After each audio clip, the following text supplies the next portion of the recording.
کہ عرش حق ہے مسند رفعت رسول اللہ کی، عرش حق ہے مسند رفعت رسول اللہ کی، اور دیکھنی ہے حشر میں عزت رسول اللہ کی، ہے نہیں؟ دیکھنی ہے حشر میں عزت رسول اللہ کی، اور وہ جہنم میں گیا جو ان سے مستغنی ہوا، یعنی بے پرواہ ہوا، وہ جہنم میں گیا جو ان سے مستغنی ہوا، ہے خلیل اللہ کو حاجت رسول اللہ کی، ہے خلیل اللہ کو حاجت رسول اللہ کی۔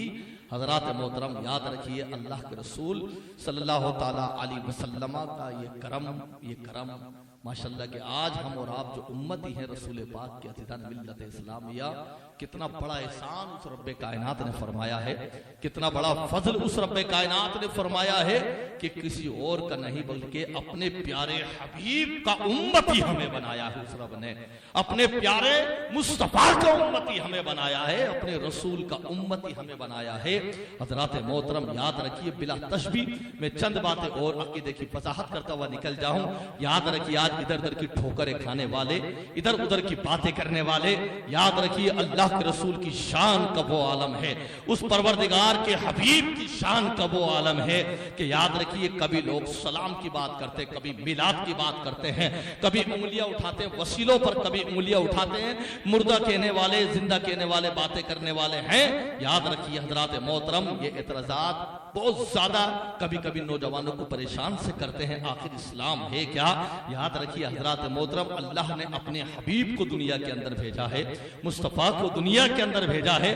کبھی آپ نے غور نہیں کیا کہ عزیزان ملت اسلامیہ کہ قرآن رب کا ہے، قرآن رب کا ہے، بلا تشبیہ قرآن رب کا ہے، لیکن الحمدللہ ذمہ داری کے ساتھ میں بتا دوں، قرآن رب کا ہے اور زبان مصطفیٰ کی ہوتی ہے۔ بتا میرے حبیب میرا قرآن کیا ہے، تو بتا میرے حبیب میرا قرآن کیا ہے۔ عزیزان ملت اسلامیہ، بلا تشبیہ میں آپ کو بتاتا ہوں کہ اللہ کے رسول صلی اللہ تعالیٰ علیہ وسلم پر انگلی اٹھانے والے، آج ایسی بات میں آپ کو بتا جاؤں کہ دل کی تختی پر نقش کر لو۔ آج چلتے پھرتے لوگوں نے عقیدے سے بنا دیے ہیں، گڑ دیے ہیں کہ لوگ نہیں، صرف بس ہمیں اللہ کافی ہے اور کسی کی ضرورت نہیں۔ اگر آپ کسی کے سامنے دعا میں اتنا کہہ دیں کہ اللہ کے رسول کے وسیلے سے تو بس کام ہو گیا۔ ہاں، آپ کہہ دیں کہ اللہ تیرے حبیب کے وسیلے سے دعا قبول فرما لے، اے اللہ تیرے حبیب کا وسیلہ ہمیں یہ کر دے، تو آدمی کیا پریشان سا چہرے کی رنگت پلٹتی ہے۔ لیکن یاد رکھیے حضرات محترم، کبھی کوئی وسیلے کا انکار کرتا ہے، کبھی کوئی ہمارے نبی پاک کی حیات زندگی کا یعنی زندہ ہونے کا انکار کرتا ہے، کبھی کوئی میلاد کا انکار کرتا ہے، کبھی مختار کائنات کا انکار کرتا ہے، کبھی میلاد مصطفیٰ کا انکار کرتا ہے، کبھی درود و سلام کا انکار کرتا ہے۔ ہم تو ایک بات پوچھتے، تو مسلمان کیسا؟ تو انکار کس کا کر رہا ہے؟ تجھے معلوم ہے تو انکار کس کا کر رہا ہے؟ ذمہ داری کے ساتھ اگر میں یہ بات کہہ دوں کہ بتا دنیا کے اندر سب سے پہلے کون ہے جس نے نبی کے اوپر درود پڑھا؟ تحقیق کے ساتھ مطالعہ کر کے بتا، ایک دو گھنٹے نہیں، ایک سال میں مجھے بتا، کون ہے جس نے سب سے پہلے نبی کی بارگاہ میں درود پڑھا؟ اور کون ہے وہ دوسرا سوال جس نے میلاد مصطفیٰ سب سے پہلے؟ حضرات محترم، آنکھ والا تیری جوبن کا تماشا دیکھے، دیدائے غور کو کیا ہے نظر کیا دیکھے۔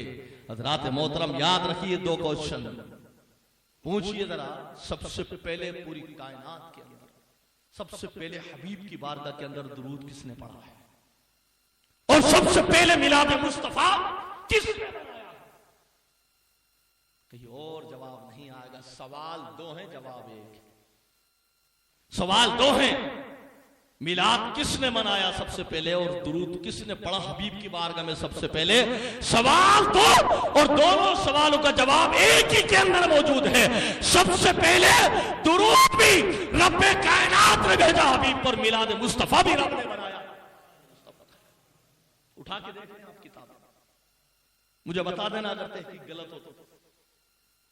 الحمدللہ میں بغیر حوالے کے بات کرتا ہی نہیں۔ حضرات محترم، پہلی ذات وہ رب کی ذات ہے جس نے درود بھی سب سے پہلے مصطفیٰ پہ بھیجنے والا رب ہے، اور میلاد مصطفیٰ بنانے والا رب ہے۔ ہے۔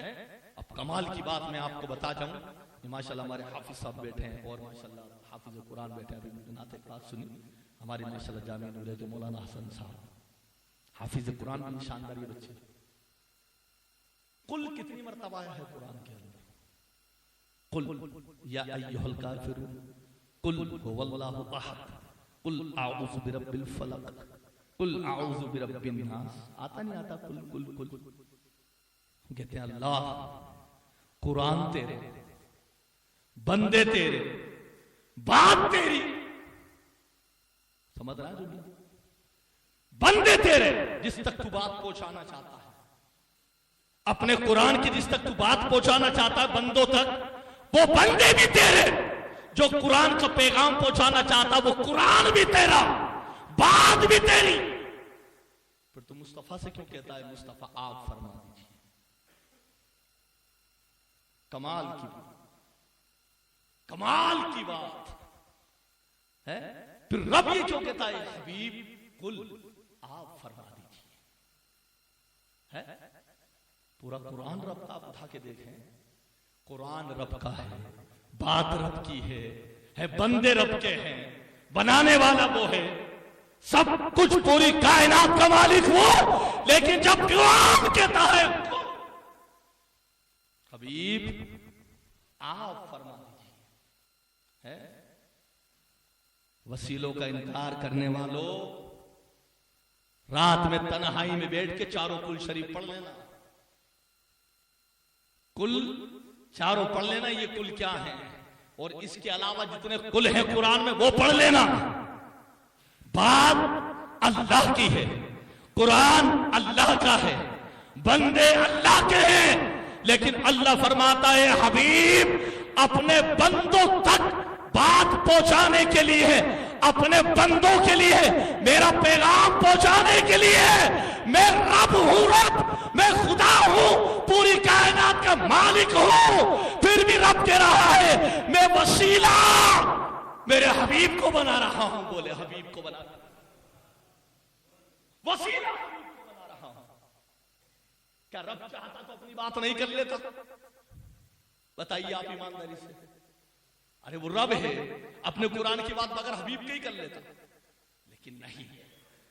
اے سن لو دنیا والوں، وہ رب ہے، رب ہو کے کہتا ہے اے حبیب آپ فرما دیجئے، میرا پیغام پہنچانے کے لیے میں حبیب، اے میرے پیارے مصطفیٰ اپنا قرآن کا پیغام پہنچانے کے لیے میں تجھے وسیلہ بنا رہا ہوں بندوں کے لیے، تاکہ زبان مبارک تیری ہو، کلام تیرے خدا کا ہو۔ بولے پھر مجھے کوئی بتا دے وضاحت، اگر اس میں اتنی طاقت ہے تو وہ بتا دے کہ پھر کل کا استعمال کیوں کیا؟ جب وسیلے کا انکار ہی ہے، وسیلے کا انکار ہی ہے تو پھر یہ کل کیوں آیا؟ رب نے اپنے حبیب کا وسیلہ بندوں کے لیے کیوں لیا؟ سمجھ میں آ رہی ہے بات؟ ارے جب وسیلے کا انکار ہے، بغیر وسیلے کے بات ہو جاتی، بغیر وسیلے کے بات ہو جاتی، وہ تو رب ہے، رب خدا ہے، تو پھر اس نے اپنے بندوں تک اپنا قرآن کا پیغام پہنچانے کے لیے اپنے حبیب کا وسیلہ کیوں لیا؟ تو بتا دیا اللہ نے میں بندوں تک قرآن کا پیغام پہنچانے کے لیے اپنے حبیب کا وسیلہ لے رہا ہوں تاکہ میرا پیغام پہنچ جائے، اور تم میرے حبیب کا وسیلہ نہیں لینا تاکہ میں تمہیں رحمتوں سے نواز، میں تمہارا رب بھی وسیلہ دے رہا، کیوں کہ میرا پیغام میرے بندوں تک پہنچ جائے۔ حضرات محترم کم بات ہے یہ، کم بات ہے یہ؟ حضرات محترم یاد رکھیے کہ اتنی بڑی بات کہ قرآن اللہ کی مقدس کتاب قرآن کریم، پھر بھی رب بندوں کے لیے اپنے محبوب کا وسیلہ بنا کے پیش کر رہا ہے، کل، اور پھر اس کل کے اندر پاور بھی اتنا رکھ دیا، اس کل کے اندر پاور بھی اتنا رکھ دیا، اگر آدمی اسی کل کو پڑھ لے تو پھر برکتیں بھی دیکھو اس کی۔ کہا حبیب جب کل لفظ استعمال ہوا ہے اور تجھے وسیلہ بنایا ہے اور مخلوق تک میرا پیغام پہنچا رہا ہوں اس کل کے ذریعے سے، تو پھر کل میں کمال بھی تو ہوگا. اس لیے ہی تو کل لے کر کے آیا ہوں، تاکہ تو لے کر کے بتا دے اے حبیب تو فرما دو، اے حبیب آپ فرما دیجئے کہ تجھے وسیلہ بنا رہا ہوں بندوں کے لیے. ارے جب میں رب ہو کے وسیلہ بنا رہا ہوں بندوں کے لیے تو میرے بندے تجھے وسیلہ بنائیں گے، تو پھر برکتوں کا عالم، پھر برکتوں کا عالم کیا ہوگا؟ یہ عقیدہ میرا ہے، قرآن دے رہا ہے یہ عقیدہ. کل کو چھوڑ کے پڑھ قرآن، کل کو چھوڑ کے پڑھ. سورہ اخلاص پڑھ، کل کو چھوڑ دے. سورہ ناس پڑھ، کل کو چھوڑ دے. کل میں تو وسیلہ ہے، کل میں تو وسیلہ ہے، اور تو کہتا وسیلہ حرام، وسیلہ حرام. حضرات محترم، یہ موٹی موٹی جھلکی میں آپ کو دکھا رہا ہوں. پھر ایک مقام پہ قرآن نے جب فرمایا ہے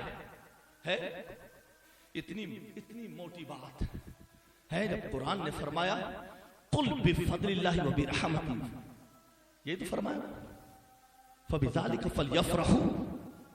قرآن فرماتا ہے حبیب آپ فرما دیجئے. کیا فرماتا قرآن؟ اے حبیب آپ فرما دیجئے قل بفضل اللہ، یہی کہا قرآن وبرحمتہ فبذالک فلیفرحوا. قرآن نے جب یہ آیت دی ہے کیا کہتا معلوم ہے قرآن؟ آپ اے حبیب آپ فرما دو اللہ کے فضل پر، اللہ کے فضل پر اور اس کی رحمت پر خوب خوشیاں منایا. سنتے رہیے بات اب ذرا، خوشیاں منایا کرو. کس پر؟ میری بات ہے، ابھی قرآن کھولیا وہاں وسیم صاحب بیٹھے. لفظ کل ہے اور رب فرما رہا ہے محبوب آپ فرما دیجئے. ذرا وسیلہ بنا کے بندوں کے لیے کہہ رہا ہے آپ فرما دیجئے. رب خود ہی فرما دیتا، ضرورت ہی کیا ہے کل کھلانے کی. پھر کل آیا، پھر اللہ نے بندوں کے لیے محبوب کو وسیلہ بنا کے پیش کیا. حبیب زبان مبارک تیری ہوگی، بات قرآن کی ہوگی. کیا فرمایا؟ اللہ کے فضل پر، اس کی رحمت پر. پورا قرآن کھول لیں. اور سب سے بڑے کمال کی بات ہوتی ہے جب قرآن کی تفسیر قرآن سے کی جائے. تفسیر القرآن بالقرآن، جب قرآن کی تفسیر قرآن سے کی جائے تو سب سے اونچی تفسیر ہوتی. اگر قرآن نے یہ کہہ دیا اے محبوب آپ فرما دیجئے اللہ کے فضل پر اور اس کی رحمت پر خوب خوشیاں مناؤ، خوب خوشیاں مناؤ. تو اب ذرا اللہ کا فضل تلاش لیں اور اس کی رحمت تلاش لیں. بڑی بات موٹی جو میں کہنے جاؤں گا اس کے آگے والی بات ذہن کو حاضر رکھیں. جب اللہ نے اپنے فضل کی بات کری، قرآن کی بات کری، تو قرآن اٹھا کے دیکھ لیں. قرآن میں آیا فضلا کبیر. بڑا فضل کیا ہے آیت پوری. انا ارسلناک شاہدا ومبشرا ونذیرا داعیا الی باذن سراجا منیرا. آیا قرآن پورا فضلا کبیر کا لفظ ہے. یہ فضل کیا ہے؟ بڑا فضل ہے.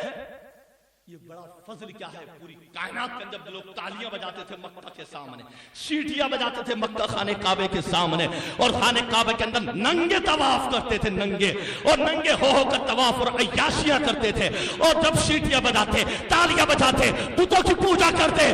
جب حبیب کو بھیجا تو اللہ نے فرمایا سب سے بڑا فضل رب کا اگر تمہارے پہ ہے تو میں نے اپنے حبیب کو دنیا میں بھیج دیا ہے. سب سے بڑا فضل ہے یہ. اس نے دنیا میں حبیب کو بھیجا ہے.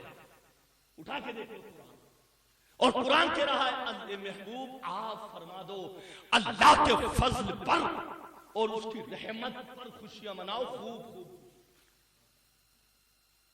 جب سب سے بڑا فضل اللہ کے حبیب آئے، کتنا بڑا فضل ہے اس رب کا، کتنا بڑا فضل ہے اس رب کا ہے.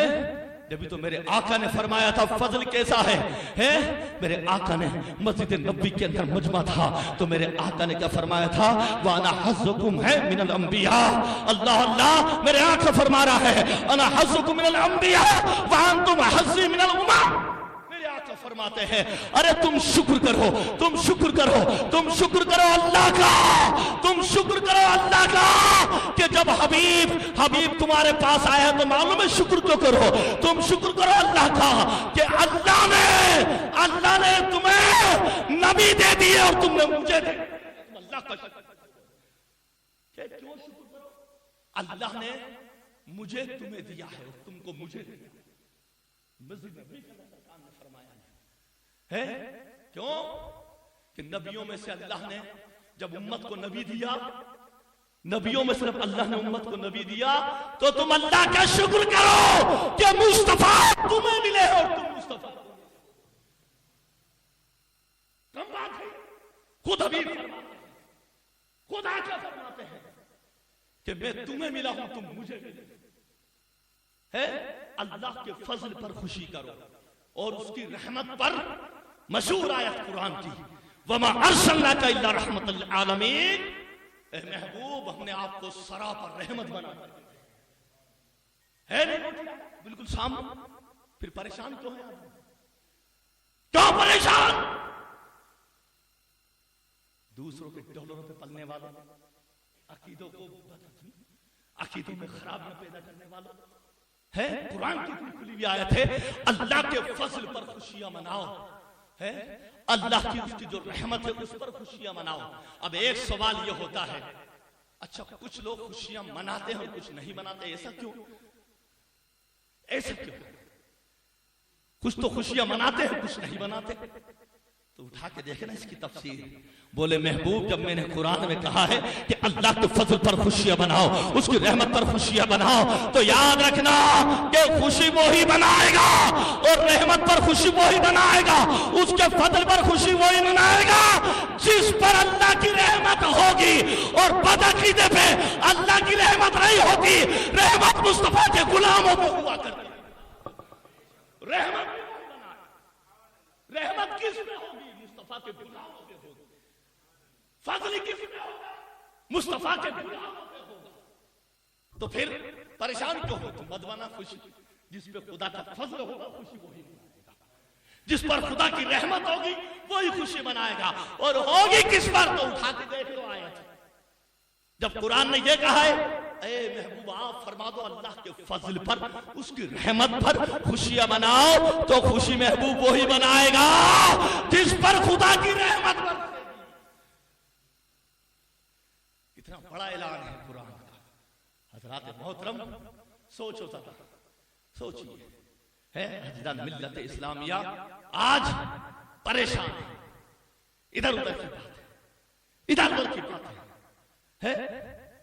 یاد رکھیے حضرات محترم کہ آخر آج ہم اور آپ یہ خرابیاں جو دیکھ رہے ہیں، یہ خرابیاں کیوں ہیں؟ یاد رکھیے یہ تباہی کیوں ہیں؟ یہ نقصانات کیوں ہیں؟ ارے اللہ کے رسول کا تو ایسا معاملہ، ایسی رفت، ایک مرتبہ سرکار نے دودھ پیا، دودھ پی کر کے یہودیوں کو دیا۔ توجہ رہے، عقیدہ بتاتا ہوں میں آپ کو، ہے یہ دودھ پی کے مصطفیٰ نے یہودیوں کو دیا، پہلے خود نے پیا پھر یہودیوں کو دیا، سارے یہودیوں نے پیا۔ ایک موقع پہ یہ ہوا سرکار نے دودھ لیا، ابو ہریرہ سے کہا سب کو پلا، 70 صحابہ نے پیا، مشہور ہے حدیث پاک، ابو ہریرہ سب کو پلاتے ہوئے 1 2 3 70 صحابہ نے پیا، پھر آخر میں سرکار نے فرمایا ابو ہریرہ اب تم پی لو۔ ابو ہریرہ نے پی لیا، اب ابو ہریرہ کے پینے کے بعد سرکار نے پیا۔ توجہ، پہلا والا جو پیالہ تھا خود نے پیا، یہودیوں کو پلایا، پہلے سرکار نے پیا پھر یہودیوں کو پلایا۔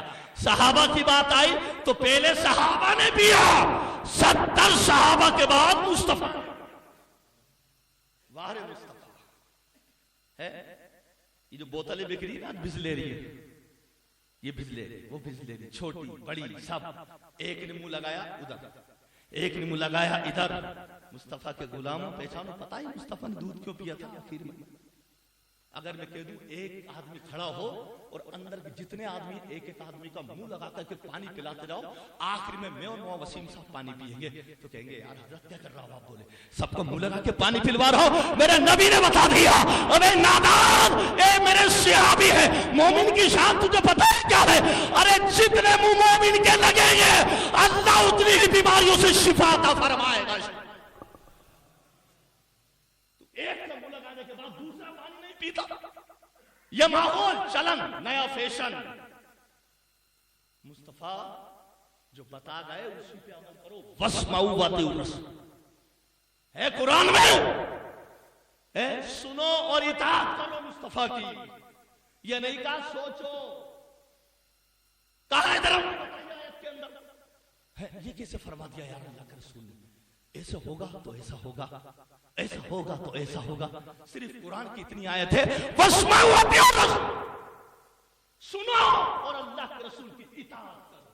یہ کہا کہ عقل سے سوچو، جب میرا نبی فرمائے ذرا غور و فکر کرو، میرا نبی فرمائے تو فیصلہ لینے سے پہلے غور و فکر کر لو۔ نہیں نہیں نہیں، جو حبیب کہہ دے مان لو۔ بولے وہ کیسے مان لے؟ ہے چھوٹی سی بات بتا کے نکل رہا ہوں تاکہ وضاحت پوری ہو جائے۔ جب ابو ہریرہ نے کہا کہ مجھے نسیان کی بیماری ہے یا رسول اللہ، میں حدیث ہے جو آپ کہتے ہیں باتیں بھول جاتا ہوں، سرکار نے فرمایا اپنی چادر بچھاؤ، شہد بادام ڈرائی فروٹ نہیں، چادر بچھاؤ، اس سے نسیان دور ہوتا ہے۔ کون سے ڈاکٹر کون سے طبیب نے کہا کہ چادر بچھاؤ بھول کی بیماری دور ہو جائے گی؟ ہے بھول کی بیماری کے لیے شہد کا استعمال کرے، ڈرائی فروٹ کا استعمال کرے، کئی دوسرے نسخے بنو وہ کا استعمال کرے، لیکن حبیب نے فرمایا اس لیے کہ بتانے والا حبیب تھا، عمل کرنے والا صحابی ابو ہریرہ تھا، وہاں بھی نہیں تھا جو سوچتا اس چادر سے کیا ہوگا، میری بھول کہاں سے دور ہوگی، یہ چادر بچھانے کی بات کہاں سے؟ وہاں بھی نہیں تھا، صحابی ابو ہریرہ تھا۔ سرکار نے فرمایا چادر بچھاؤ، سرکار نے اپنا چلو ایسے لیا، اپنا ہاتھ لے کر کے ابو ہریرہ کی چادر میں ڈال دیا، نہ ظاہر میں کچھ دکھا نہ ظاہر میں کچھ آیا۔ کہتے یہ کیا مذاق ہے؟ حبیب نے لیا ایسے ڈال دیا، ڈالنا تھا۔ اس کے بعد ابو ہریرہ فرماتے کبھی زندگی میں کوئی بات بھولا ہی نہیں، عقل نہیں دوڑائی، سوچا نہیں عقل سے، کیا وَاسْمَعُوا وَأَطِیعُوا الرَّسُولَ، سنو اور اطاعت کر لو مصطفیٰ کی۔ ورنہ تو جس نے سوچا تو پھر اس نے میرے حبیب کی بات نہیں مانی، اس نے عقل کی بات مانی۔ یہی خرابی ہے، خرابی یہی ہے، اس نے عقل سے فیصلہ لیا تو تو نے جب سوچا ہے اور تو نے غور و فکر کیا ہے، حبیب نے کہا کیا اب تو سوچ رہا ہے، حبیب فرما رہا ہے تو عقل پہ زور مار رہا ہے، حبیب فرما رہا ہے تو غور و فکر کر رہا ہے۔ ابے تجھے پتا نہیں ہے پوری مخلوق کی عقلیں ملا کر کے ایک ترازو میں ڈال دی جائے اور حبیب مصطفیٰ حبیب پاک کی عقلیں کو مبارک کو ایک ترازو میں رکھ دیا جائے تو دنیا کہے گی حبیب تمہارا جواب نہیں ہے، تو تیری یہ کیسے ہو گیا وہ کیسے ہو گیا؟ اس لیے کہا جو حبیب کہے مان لو، سوچو۔ اس لیے میرے دوستو جو یہ بات بتائی نہیں، یہ چلن ہے، ایک نے پیا پانی پھینکا پھینک دیا، پانی لیا پانی پھینک دیا، جواب دینا پڑے گا ایک پانی ہے۔ ابھی میں پیسوں کی بات نہیں کر رہا ہوں، چاندی سونے کے پیسوں کو جو ضائع ہو رہے ہیں ہم سب دیکھتے ہیں گارڈنوں کے اندر، اور اب تو اللہ کی پناہ ہمیں شرم آنے لگی ہے۔ پھر لوگ کہتے ہیں برا مانتے آپ آئے نہیں، تو آپ نے ایسا ماحول ہی کیوں بنایا کہ ہمیں رکنا پڑا؟ آپ نے ایسا ماحول ہی کیوں بنایا کہ ہمیں رکنا پڑا؟ کاش کہ آپ ماحول ہی ایسا رکھتے، ایک امام نہیں بلکہ ائمہ آنے کی تمنا کرتے۔ ماحول ایسا بنا دیا فنکشنوں میں، گارڈنوں میں، گھروں میں کہ عالم آ کے شرماتے ہیں، پھر کہتے ہو حضور آپ آتے نہیں، آپ وہ نہیں کرتے، آپ یہ نہیں کرتے، آپ وہ نہیں کرتے۔ میں دعوت دینا چاہتا ہوں میرے مسلمان، یاد رکھ عقیدہ کیسا بنانا ہے۔ میں بات کر رہا تھا وسیلے کے تعلق سے، یہاں تک بات پہنچی کہ اللہ کے رسول جو فرمائے اسے مانو۔ امام جلال الدین سیوطی، نام سنتے جائیے، شیخ عبدالحق محدث دہلوی، علامہ امام جوزی رحمت اللہ تعالی علیہ، تینوں کی عبارتیں اٹھا کے دیکھ لینا۔ فرمایا کیا ان لرسول اللہ جہتین، کیا فرمایا؟ جہت ہے۔ اللہ تبارک و تعالیٰ رسول کو، پیغمبر کو 2 جہت عطا فرماتا ہے، 2 پہلو عطا فرماتا ہے۔ کیا 2 پہلو ہے؟ پھر ہوتا کیا ہے؟ فرماتے ہیں کیا ہوتا ہے معلوم ہے؟ کہ ایک جہت تو اس کی، ایک پہلو تو اس کا اللہ کی طرف ہوتا ہے، اور ایک پہلو اس کا مخلوق کی طرف ہوتا ہے۔ امام جلال الدین سیوطی فرماتے ہیں، بڑے بڑے اماموں نے فرمایا، اللہ تبارک و تعالیٰ پیغمبر کو 2 جہت عطا فرماتا ہے، رسول کو 2 جہت عطا فرماتا ہے۔ ایک پہلو اللہ کی طرف، ایک دوسرا پہلو مخلوق کی طرف۔ پتہ کیا چلا ہے؟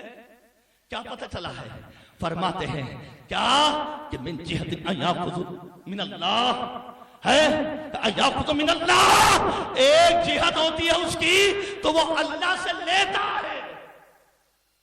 مچل کر بولے، ایک جہت ہوتی ہے وہ اللہ سے لیتا ہے، اور پھر دوسری جہت جو ہوتی ہے یوتی من الامم، دوسری جہت سے وہ مخلوق کو دیتا ہے۔ ایک جہت سے لیتا ہے، دوسری جہت سے دیتا ہے۔ کون فرماتے ہیں؟ تینوں امام۔ یہ رہے تینوں امام۔ اٹھا کے دیکھو اب لینے دینے کا مطلب کیا ہے؟ آسان کرو، 2 ہاتھ، پتہ ہے بولے حبیب یہ تو نے تیرے ید اللہ والے ہاتھ کیسا کمال ہے اس کے اندر، جب تو ایسے کرتا ہے تو رب کے سامنے یہ ہاتھ ایسے ہوتا ہے، یہ تیرا دست طلب سائل بن جاتا ہے رب کی بارگاہ میں۔ توجہ ذرا، یہ تیرا داہنا ہاتھ دست طلب یہ سائل بنتا ہے رب کی بارگاہ میں، اور یہ بائیں ہاتھ، یہ بائیں ہاتھ مخلوق پہ شفقت بن جاتا ہے تیرا۔ اس ہاتھ سے تو لیتا ہے، اس ہاتھ سے تو دیتا ہے، اس ہاتھ سے رب کی بارگاہ میں مانگتا ہے، اور اس ہاتھ سے تو مخلوق کو عطا کرتا ہے۔ 2 جہت اللہ نے بنائی ہے رسول پاک کی، ایک جہت، ایک پہلو سے مصطفیٰ لیتے ہیں، دوسرے پہلو سے مصطفیٰ دیتے ہیں۔ نظر نہیں آتی؟ نظر نہیں آتی میری بات ہے؟ یہ کہاں سے آ گئی بات؟ تو کیا معاذ اللہ امام جلال الدین جھوٹے ہیں؟ امام جوزی جھوٹے ہیں؟ شیخ عبدالحق محدث دہلوی جھوٹے ہیں؟ معاذ اللہ رب العالمین جس کی تم بات کرتے ہو نا، ہم بھی مانتے شاہ ولی اللہ، آپ کے والد بھی ولی، بیٹا بھی ولی، نام بھی ولی، شاہ ولی اللہ ہے۔ اٹھا کے دیکھو کتاب، جب آپ کے والد بیمار ہوئے شاہ عبدالرحیم صاحب، یہ عقیدہ کس نے دیا؟ امام وسیم صاحب ہم نے دیا یا امام احمد عطا نے یہ عقیدہ دیا؟ او بریلی پہ انگلی اٹھانے والے، اعلیٰ حضرت پہ انگلی اٹھانے والے، میں تجھے بتاتا ہوں شاہ ولی اللہ کے والد ماجد کا عقیدہ کیا تھا۔ جب شاہ ولی اللہ کے والد ماجد علامہ شاہ عبدالرحیم محدث دہلوی بیمار پڑے تو طبیعت پوچھ رہے ہندوستان کا بادشاہ نہیں آیا تھا، طبیعت پوچھ رہے ہندوستان کا کوئی حاکم نہیں آیا تھا، پوری کائنات کے پیارے مصطفیٰ حبیب خدا طبیعت پوچھنے آئے تھے۔ آپ بتائیں عقیدے کی بات کرتا ہے، اب فیصلہ کر، قرآن ہاتھ میں رکھ اور شاہ ولی اللہ کے والد ماجد کی اس بات کو سامنے رکھ، قرآن ہاتھ میں لے۔ اب یہ امام احمد رضا نے نہیں بتایا، یہ سرکار مفتی اعظم ہند نے نہیں بتایا، یہ تاج الشریعہ نے نہیں بتایا۔ اب پوچھ ولی اللہ سے، شاہ ولی اللہ سے پوچھ یہ کس نے بتایا ہے کہ آپ کے والد کی طبیعت پوچھنے مدینے کے تاجدار آ رہے ہیں۔ اب قرآن ہاتھ میں لے اور ولی اللہ کی بارگاہ میں کھڑا ہو، اب فیصلہ کر نبی زندہ ہے یا مردہ ہے۔ اس لیے تو بریلی کے امام نے کہا تو زندہ ہے واللہ، تو زندہ ہے واللہ، میری چشم عالم سے چھپ جائے۔ وہی بات اعلیٰ حضرت کہہ دے تو بری لگ جائے، وہی بات اگر شاہ ولی اللہ کہہ دے تو اس کو تو مانو، اس کو تو مانو۔ مر کے مٹی میں مل گئے، مر کے مٹی میں مل گئے۔ تماشا بنا دیا امت کا، عقیدے کو لوٹنے کی کوشش ہے، عقیدوں سے کھلواڑ۔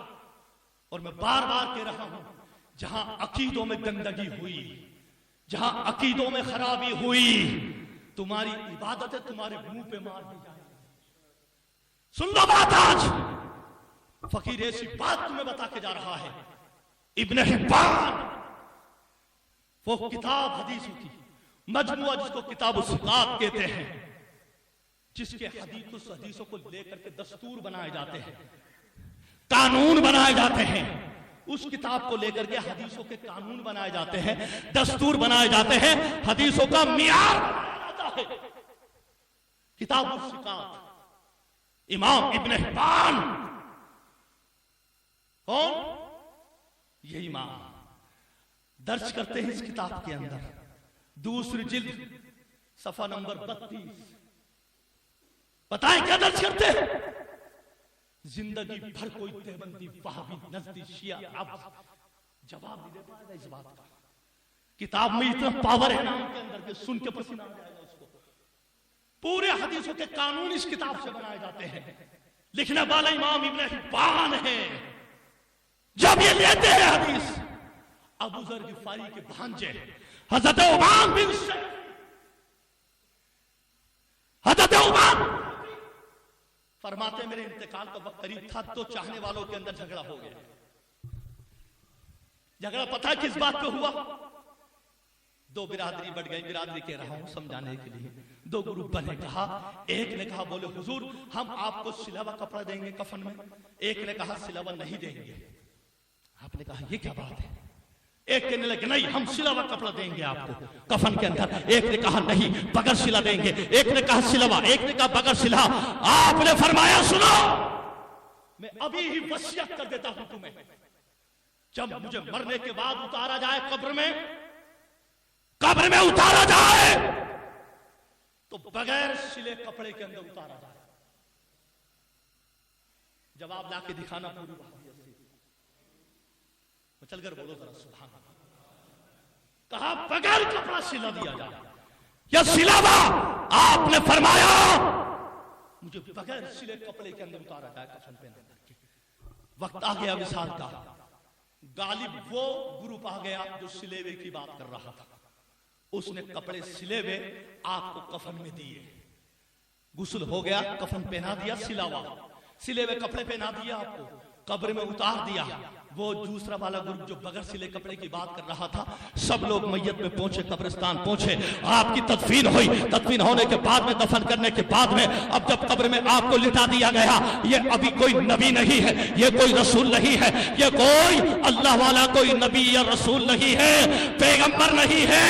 جب آپ کو قبر میں لٹا دیا گیا، سلاوا کپڑا پہنا کر کے لوگ دفن کرنے کے بعد واپس لوٹے، اور جب آپ کے گھر پہ لوٹے، حضرت عمان بن شیفی کے گھر پہ لوٹے، تو جو کفن سلاوا دیا تھا، جو کفن سلاوا دیا تھا، وہ حجرے کے اندر کھوٹی پہ ٹکا ہوا نظر آیا۔ کفن بولے تم نے تو کفن کو دیا تھا، قبرستان میں لٹا کے آ گئے، اب یہ سلاوا کفن ان کے حجرے میں کیسے آ گیا؟ دے پوری وہابیت جواب مجھے، یہ کفن ان کے پاس کیسے آیا؟ حجرے میں کفن کیسے پہنچ گیا؟ بات کرتے ہو مرے وہ زندہ کی، یہ کتاب کوئی چھوٹی موٹی کتاب نہیں ہے، یہ کسی آج کے تھانوی کی اور بھوپال سے لکھی بھی کتاب نہیں ہے، ندوہ اور سہارنپور کی کتاب نہیں ہے، یہ کتاب امام ابن حبان کتاب ہے، کتاب الثقات۔ کپڑا آپ کا سلا ہوا آپ کے حجرے میں، ارے ان سے پہلے قبرستان والے بعد میں آئے، آپ کا سلا ہوا کفن حجرے میں پہلے، پھر اب بول زندہ یا مردہ؟ بول زندہ مردہ کی باتیں کرنے والا، نئی نسلوں کو گمراہ کرتے ہو، نئی نسلوں کو شرک و بدعت کی باتیں دماغوں میں ڈال کے گمراہ کرتے ہو۔ مجھے بتا دو یار ان سوالوں کے جواب، مجھے بتاؤ تو صحیح سوالوں کے جواب ہے۔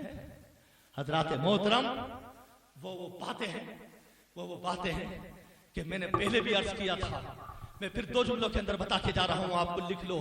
انفاس العارفین کا میں نے وسیم صاحب پہلے بھی حوالہ دیا تھا، جس کو پورے دیوبند وہابی مانتے ہیں۔ شاہ ولی اللہ کے والد ماجد شاہ عبد الرحیم صاحب، بالکل مختصر بتا رہا ہوں، ذہن کو بالکل حاضر رکھیے، یہ اعلیٰ حضرت کی لکھی ہوئی کتاب نہیں ہے جس کو پورا دیوبند مانتا ہے، پورا سہارنپور مانتا ہے، پورا بھوپال مانتا ہے۔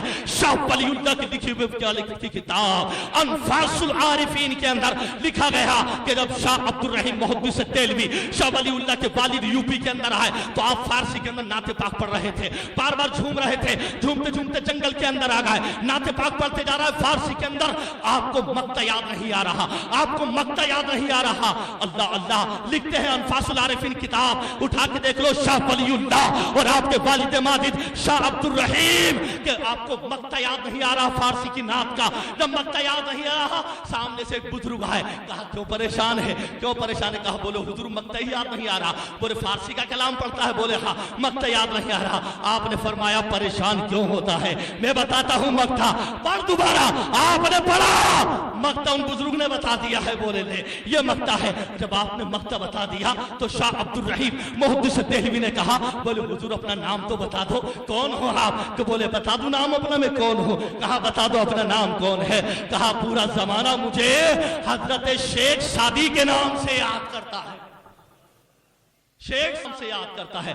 کہاں شیخ سعدی کا علاقہ ایران تھا، اور کہاں شاہ عبد الرحیم صاحب، کہاں شہرازی، کہاں شاہ عبد الرحیم صاحب، کہاں حضرت شیخ سعدی؟ ابے ہمیں بتا یہ کتاب کس نے لکھی؟ یہ اعلیٰ حضرت کی کتاب ہے انفاس العارفین۔ کہتے ہیں کہ پھر میں نے ان سے پوچھا آپ کا نام شیخ سعدی ہے؟ بولے ہاں۔ اب کمال کی بات سن لو، خود فرماتے شاہ عبد الرحیم صاحب جب انہوں نے قدم بڑھایا تو ایک قدم میرے پاس تھا اور دوسرا قدم خدا کی قسم جہاں تک میری نظر جا رہی تھی وہاں دوسرا قدم تھا۔ یہ ہے بات کر رہا ہوں زندہ مردہ کی ہے۔ جب نبی پاک صلی اللہ تعالیٰ علیہ وسلم کا وصال ہو گیا، آخری بات کہہ جاؤں، جب نبی پاک کا وصال ہو گیا، سنو، نبی پاک کا جب وصال ہو گیا تو مال غنیمت موجود تھا۔ اب قرآن یہ کہتا ہے اگر کوئی مر جائے گھر کا آدمی یا کوئی بھی انتقال کر جائے بڑوں میں سے مردوں میں سے تو اس کے مال کو تقسیم کر دو، وراثت کے اندر تقسیم کر دو، بانٹ دو اس کے مال کو۔ اب جب نبی پاک کا وصال ہو گیا، مال غنیمت موجود تھا، قرآن کہتا ہے جو مر جائے اس کے مال کی تقسیم کر دو، اس کے بیٹوں کے اندر، اس کی بیٹیوں کے اندر، اس کے گھر والوں کے اندر۔ جب نبی کا وصال ہو گیا، صحابہ کھڑے ہیں، مال غنیمت موجود ہے، امام حسن حسین موجود ہیں، فاطمہ موجود ہے۔ کسی نے کہا بولے مال غنیمت کو بانٹ دیا جائے، حسن حسین بھی موجود ہے، فاطمہ بھی موجود ہے، جو مر جاتا ہے اس کا مال تقسیم کر دیا جاتا ہے۔ صحابہ موجود، ابو بکر صدیق، عمر فاروق اعظم، عثمان غنی، علی شیر خدا نے کہا کہ مال تقسیم نہیں کیا جائے گا۔ میں چل کر بول دیں ذرا، مال تقسیم نہیں کیا جائے گا۔ بولے کیوں؟ قرآن کہتا ہے جو مر جائے اس کے مال کو تقسیم کر دو۔ ایک صحابی نے کہا اور ابو بکر نے کہا جو مرتا ہے اس کا مال تقسیم ہوتا ہے۔ ہمارا نبی تو کل بھی زندہ تھا، آج بھی زندہ ہے اور قیامت تک زندہ ہی رہے گا۔ زندہ تو زندہ ہے واللہ، تو زندہ ہے واللہ، میری چشم عالم سے چھپ جانے والے۔ بس آج یہ فقیر نے بات کو پورا کیا ہے۔ اللہ مجھے اور آپ کو عقیدہ ہے کون سا؟ اہل سنت کا عقیدہ، اور کون سا؟ خصوصیت کے ساتھ مسلک اعلیٰ حضرت پر قائم ہے۔ یہی عقیدہ ہمارا ہے، یہی رہے گا۔ ہم اور آپ کو ہمیشہ مسلک اعلیٰ حضرت کا پابند بننا ہے اور فتاوی اعلیٰ حضرت، فتاوی تاج الشریعہ پہ عمل کرنا ہے۔ اللہ ہم اور آپ کے ایمان کی حفاظت فرمائے، کوئی بھی غلطی اللہ اس کو معاف فرمائے۔ استغفر اللہ ربی من کل ذنب واتوب الیہ، وآخر دعوانا ان الحمد للہ رب العالمین۔